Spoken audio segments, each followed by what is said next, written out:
Okay, excellent. Yeah, great to see quite a few people here after the revelries of those last days, you know, the last stragglers here for the Sabbath.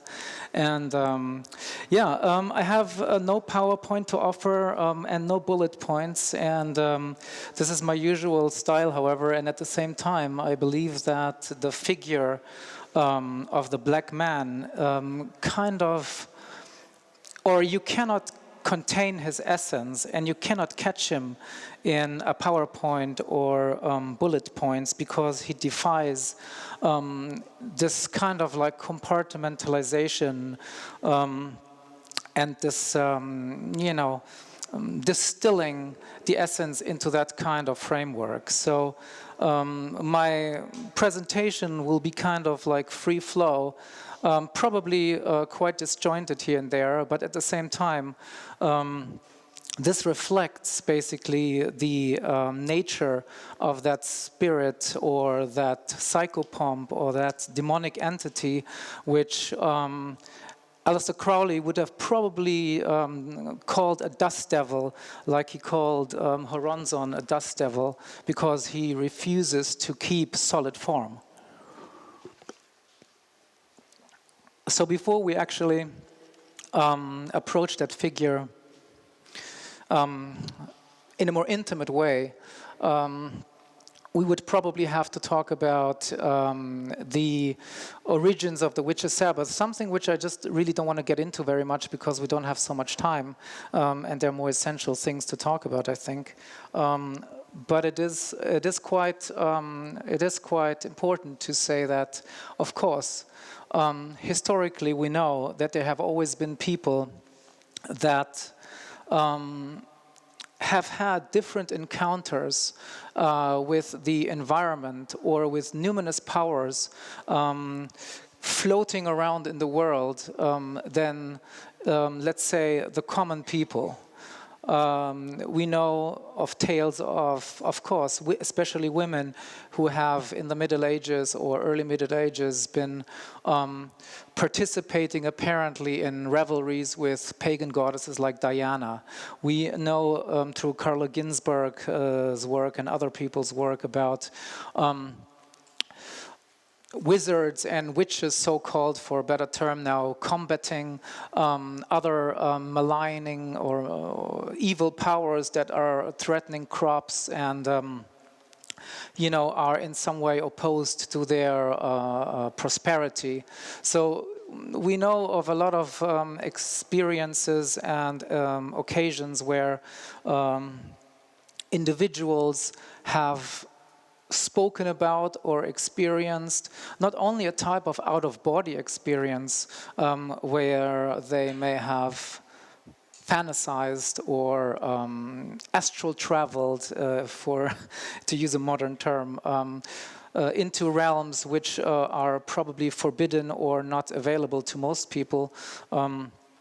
But this is a common occurrence, however, in folklore and other places. Then, of course, we know the intrusion of the numinous, but of the more Catonic numinous in tales like the king in the mountain or the god in the mountain, who suddenly swallows up travelers who are sensitive enough, and it's usually sensitive people with a pathic type of ability that are being absorbed into that kind of numinous environment, who have either entered Divina's mountain, the mountain of the dead king, and are suddenly in the presence of that power, where suddenly time and space are completely distorted. They believe they're there for 2 hours, but they come out and an age has passed.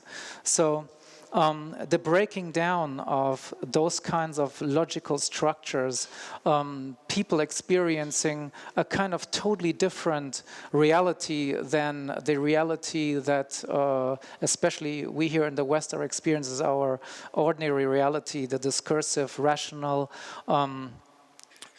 subject-object reality that we have come to, of course, accept as our only and main reality, and everything else relegated to the realm of fantasy is a common theme. So And this just as a precursor that these experiences have been reported not only, of course, in natural societies all over the world, but also, of course, in the West in many different forms. And then we come to the image of the witch's Sabbath, which has, of course, dominated most of the fantasies of modern times. The idea of the witch's Sabbath as a gathering of witches or sorcerers and witches. When I say witch, of course, I mean male and female, but of course, back in the days, it was always believed predominantly female, which for good reason so, because as we will see probably, the witches' Sabbath celebrates especially maternal mysteries or the mysteries of the dark feminine and so forth. So it is no wonder that the feminine has a prominent or a more prominent place within that mysterium. So we all know of the Sabbath as that place where witches come, celebrate their revelries, and if we, of course, look back at the Inquisitions, what we see there is, of course, debauchery, poison making, most important, of course, encounter with a dark figure, a devilish figure which orchestrates the sinister activities and with whom one enters a pact and with whom one, of course, reaffirms a sinister relationship in opposition to the dominant Christian paradigm. So this is, of course, the most prominent, and within this environment we see the most prominent feature of the black man as the figure of the devil, and we all know this image of, half man, half goat. But then in the stories of the witches, which are, of course, very often coerced, we find tales of the devil or the black man appearing in animal form only or in the form of a tree, which are all highly significant actually later on when we kind of like maybe dissect it a little bit, because they all point towards a chthonic mystery and always assume imagery which not only, of course, defies the predominant Christian imagery by using symbols which are related to the unclean, to the sexual, or to all the things which in Christianity are either suppressed or considered to be ambivalent or problematic. Basically, scholarship for a while has rendered a lot of those reports of the witches as kind of falsified or basically suggested by the inquisitors. So there was a time where basically one thought that all the ideas of the ongoings at the witches' Sabbath, encounters with the devil, malefic magic, if that's the right English word, were all kind of like projected upon them and coerced to be recounted. However, more recent scholarship also actually says that maybe not all of those things were actually coerced. And we have to actually acknowledge that, especially also when we look at natural societies all over the world, and I'm also a voodoo priest. I've been initiated in Haiti into voodoo and other systems of Afrocentric heritage. The use of magic, also of so-called destructive magic, is not uncommon. And I do not believe it is uncommon that in Europe, hundreds of years ago, 100 years ago, 200 years ago, 300 years ago, of course, there were people certainly interested in fucking over their neighbors, or, making sure their crops are going to grow, or making sure that the person they think is responsible of poisoning their cows or whatever is being punished. And the question is, can we basically whitewash, in a sense, all these kind of activities and pretend they've never happened? And basically, European society was always, a great society where everybody got along and nothing of that sort happened. If we even want to apply a moral kind of narrative onto this, because personally, I think using magical means to oppose your enemies or to counter magical activity or any other activity that is directed against you, me not operating within that type of moral framework, I think is absolutely valid and absolutely legit.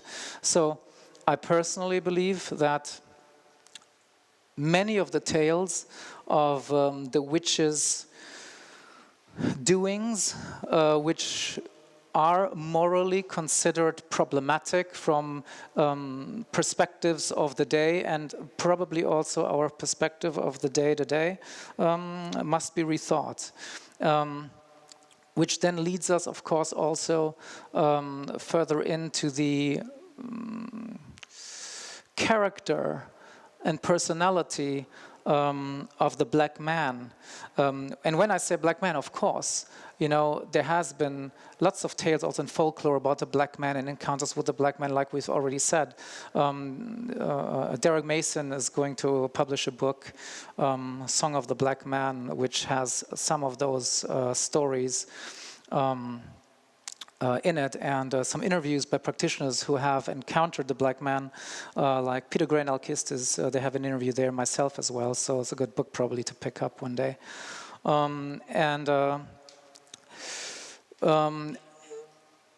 We have to ask ourselves, what exactly could that black man symbolize when we strip away maybe some of those quasi-racist layers, that the black man could convey? But there are, of course, tales by witches which say the black man was not black because of his skin color, but he was black because of a certain auratic vibe that he would give off, or because he was dressed black, and it wasn't a skin color kind of issue here. So, however, of course, we cannot discount the possibility that there may have been some type of certain racial prejudices. Who knows? But the blackness of his appearance, however, already signifies and maybe points to the strata from which this figure basically arises.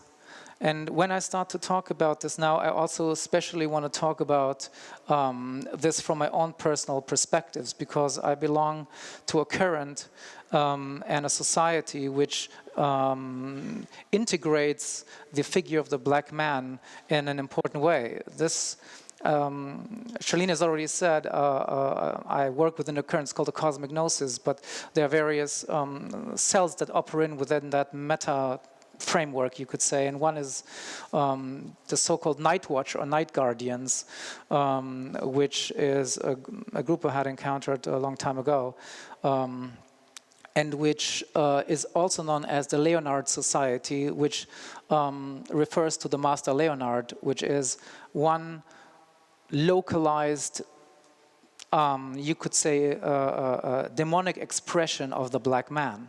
Those who know the grimoires probably have encountered Master Leonard as the Grand Master of the Sabbath in that environment. But whether Leonard or black man, you can exchange these names, and it's not an issue. And the way I have encountered this demonic, and when I say demonic, I don't, immediately want to fall into cliches. But when I say demonic, I probably mean it more, of course, in a sense of like a Greek daimon, an enthusing power, a demonic enthusing presence. And I have encountered this, or the way the Night Watch experiences it is like an egregore that has, however, not been built by the mental energies of the members who have constructed an artificial thought form, let's call it, but it is a kind of demonic presence in the cosmos which has found a certain kind of interest in the approach and work a group of people have been doing. So at some point before my time, a pact had been established, and you have to think about this in the way people within voodoo would talk about those matters, in case you have any experience within that. A pact has been formed with a spirit to initiate and engage and lead you into a kind of magical, Gnostic, mystical environment. So the black man in this case, or Leonard, was basically a pathway, or has become a pathway into a different reality, or a reality different from the one that we experience in our rational conscious mind in the usual waking states. And we have heard a lot of interesting contributions already about those matters. Occultists is especially a standout from the ones I've heard, talking about, you know, those return to the body and basically breaking down the certain framework that we are used to operating within in order to reactivate and detect a different kind of reality which informs and influences our lives, basically even more than the rational experiences we have in our common lives. So basically, this kind of pathway is what the black man symbolizes. And his blackness, first of all, already shows us that this is a pathway of catabasis. I just heard catabasis being mentioned in the talk before my own. And in the same way, this is true here. The catabasis is an engagement with the Chthonic mysteries. But in this way, we do not have to understand the Chthonic mysteries as an opposition to, let's say, Uranian mysteries, or we do not have to understand Chthonic mysteries as limited to, let's say, the underworld. But when I say Chthonic mysteries, I mean not only a going down, but a going inside, going deeper. The unearthing of a reality and a world experience which is within itself holistic, that is not an opposition to anything. It's not a dualistic idea where you position the one against the other. And the blackness of the black man signifies that descent into, for lack of a better word, and because we've heard it before in these last couple of days, is a return to the void. But the void not as nothingness, but maybe as no thingness. The void as the place where we are struck with blindness when we approach it with the dayside eyes. When we approach the void or try to understand the void with our rational faculties, the ones that we have been brought up to rely on and believe in. And interestingly, everyone is using those. Everyone bases their lives on those rational faculties, especially in the West. Is different maybe for Amazonian tribes or you know, African tribes who still retain a certain biocentric approach to the world. But in our world, regardless of whether you are subscribing to a transcendental model of spirituality, Christianity or Christian mysticism, or whether you are subscribing to a left-hand path, a right-hand path, whether you're subscribing, especially, and that's especially important to me, to a Catonic path, you are still caught within a rational framework, because if you read and see what people are talking about when they are assigning themselves to Catonic magic, Catonic mysteries, because we are fed up of the ascent, the purification, we want something more edgy, or we want something more tangible, or we want to return, to dealing with spirits as friends, as something we can associate with, rather than as problematic entities which we have to cast into a circle and dominate with our will to power. All of these models, however, we must not forget, are then rationally chosen pathways. If I choose rationally, I don't want this, but I want that, and I go into it, it's the same rational mind frame that you are actually persisting within, that you are criticizing as having gone out of control in the world that you live in and in the world that you have approached spiritually maybe before. So this is then, when we follow this through, what then happens is a simulacrum, like a simulation of a truly Catonic consciousness. We do not enter a consciousness where the rational mind and the experience of a kind of, I will come to this, the experience of a different kind of connectivity prevails.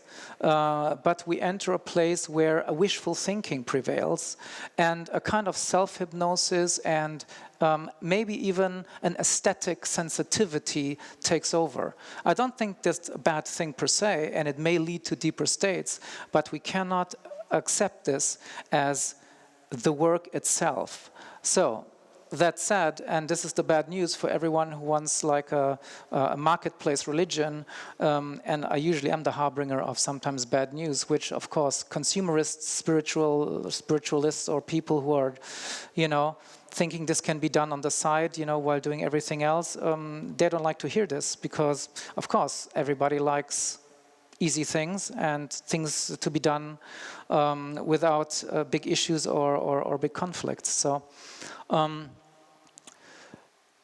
The black man, when he encounters us, is a force that cannot be forced to encounter us.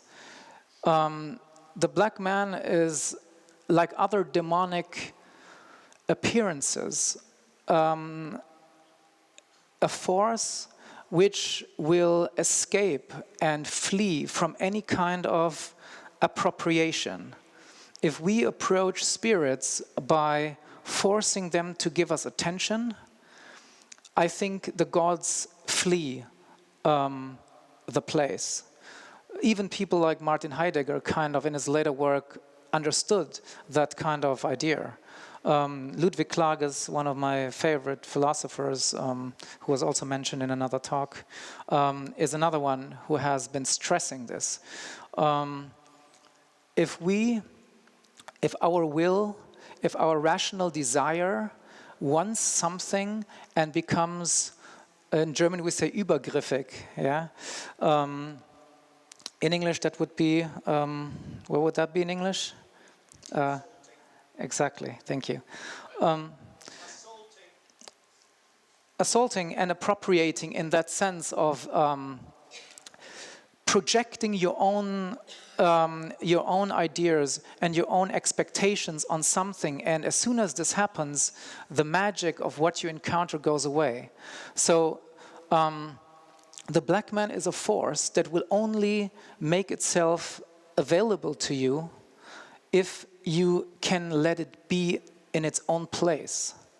When we have established an environment where we can reduce our own rational will to the degree where that what we encounter, the other, that which presents itself across from us, when we can let it and allow it to be in its own place, then it unfolds a kind of numinous presence and power that is possible to connect to us. And then we establish a relationship that's not a relationship of assault or of appropriation, but something becomes established. And Ludwig Klages called this the power of eros, or the cosmogonic eros. The ability of the human soul, which is daimonic in itself, connect to the demonic appearances and presences of the universe. And he had that important dictum where he said, the body is the manifestation of the soul, and the soul is the meaning of the living body. And he extended this to the entire phenomenal reality. So time would be the body, would be the soul of space, and space the body of time. So, you know, words would be the body of the meaning that a word carries when it is not basically used in a mechanistic sense. That's how language arose, as a spontaneous uttering from a demonic encounter. And when I say demonic encounter, I mean the ability of the human soul in a certain state to relate to the environment, to the other, to the outer, in that kind of way that when you allow the other to remain itself, you establish a kind of rapport which leads to a mutual influencing. It's affecting and being affected, but it's not an effect like in physics, but it's an affectivity or receptivity that transforms magically. Already, oh my God. So we have actually missed a lot of things that I wanted to talk about. So going maybe into some juicy bits, which are important, is when we encounter the imagery, let's call it also a satanic imagery of the black man and in the witch's Sabbath, we have to understand that eroticism, sexuality are an integral part of this kind of chthonic realization. Bataille and other people have, of course, stressed the possibilities of sexuality as a way to break down the rational mind, to break down the rational structures which are preventing us from relating to the world in that fundamental sense, which then also destroys the fear of death, because the fear of death is, of course, the fear of the end of the I, the end of the self-conscious personality, which we in the West have been raised to consider the most important asset we have. And the realization that that's not really who we are, but that there is another I, a night conscious I, something within ourselves that can relate to the world in a different way without being blind, but that there is a different I that can relate to the world in a sophisticated way that then incarnates a different kind of way of life and forces a different type of destiny upon us than the one we think we forge ourselves against the world. So it breaks down basically the will to power, which is the guiding motive in our way of life and the way we live our existence, must give way to the will to life, where we reduce the will to the degree where another mode of establishing relationships comes to the fore. And the black man is the pathway into this, because he is the messenger, the emissary of a power that could be considered the son of the mother, because it is a maternal biocentric world that he basically leads us into. And when we see the world as a maternal reality, as a reality that births images, that births and takes back, and that everything that transpires in this world is a flaring up and down, flaring up and going down of events, then even our life is an event. The human self is not a static I. It's an event that discloses the world in concert with all the demonic appearances that we may encounter if we stop to deconstruct which we are encountering. And in voodoo, that happens through possession, that happens through certain types of trance, that happens to other methods, which lead, however, into a reality that is not like in our reality fragmented, like when we drop acid, or we are spiritual tourists at the ayahuasca retreat. We have a very fragmented idea what's going to happen, and it may give a little perspective of what could happen. But if this is embedded in a community, and a community that mirrors back these experiences, it becomes a lived reality. And the fragmentation ceases, and a different kind of world and society arises based on different rules. And if Charlene is going to... 1 minute, okay, cool. So let's wrap this up then. Sexuality, eros, all these things, all the satanic imagery can all play a role in our engagement with the black man, and we can accept it, but not for shock value itself, not because we mistake the imagery for the path itself, because we are not in opposition to Christ or anything like this. What we're in opposition to is an entire logocentric worldview and structure, and the satanic imagery must lead us to a completely different worldview. The satanic imagery of the goat, the black man, is not the enemy of Christ. He's the representative of a completely different world experience that defies the dualism of Christ and Satan. And sexuality, and not a spiritualized sexuality, and this is the last important thing I want to say, we must despiritualize sexuality. All the things we consider material, and this is also something nobody does, not in Chthonic magic, not anywhere, because the spiritualizing of things is taking it already out of its dirty maternal ground. We take it into a transcendental place. We want it to be abstract. We want it to just symbolize it. What about the semen, the vaginal fluid, the menstrual blood? Yeah, a lot of people talk about it. A lot of people get all the cool feelings when they talk about it. But when it comes to the actual realization of this within a ritual structure, and this was no problem in primordial cultures, orgies. I'm not advocating orgies, randomly or anything like this, but the actus purus, the pure act of sex, has the power, if it's in the right environment, to break through these spiritual boundaries with which we basically trying to put a distance between us and the blood and guts, the darkness of the mother. We try to ignore the threat of death. And once we have broken through to those layers of reality which embody those and embrace those, if we die to our spiritual self, we enter another self which embraces both death as the cradle of life, and maybe even charges us, because we know we are only in this configuration a unique and finite disclosure of life itself. Once we know this, maybe our charge to live life more intensively becomes the most important thing in our lives, to acquire a destiny. And a destiny can only be acquired in a concerted relationship with life, only through the orgy with the demonic appearances of life can a destiny be forged, which is in harmony with the cosmic process, which is never a static thing, but it's a constant event that's being disclosed. And we are also disclosers of this event, unique disclosers of this event. So we can escape fate, which is the death of the I, which inevitably will happen. So we will all die.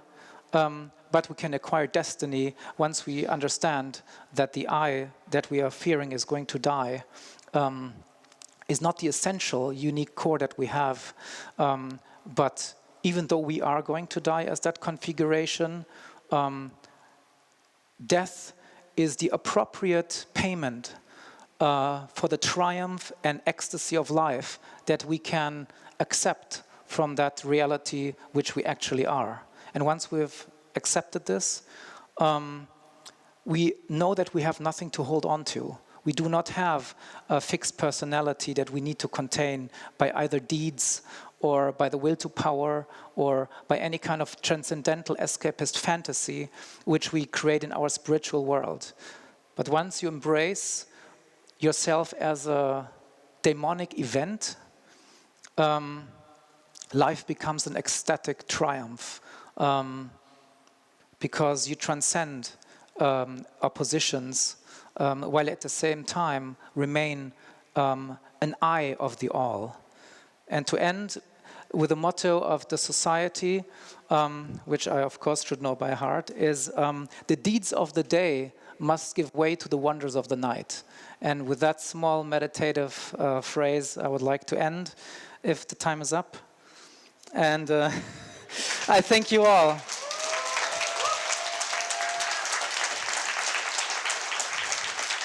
Cheers.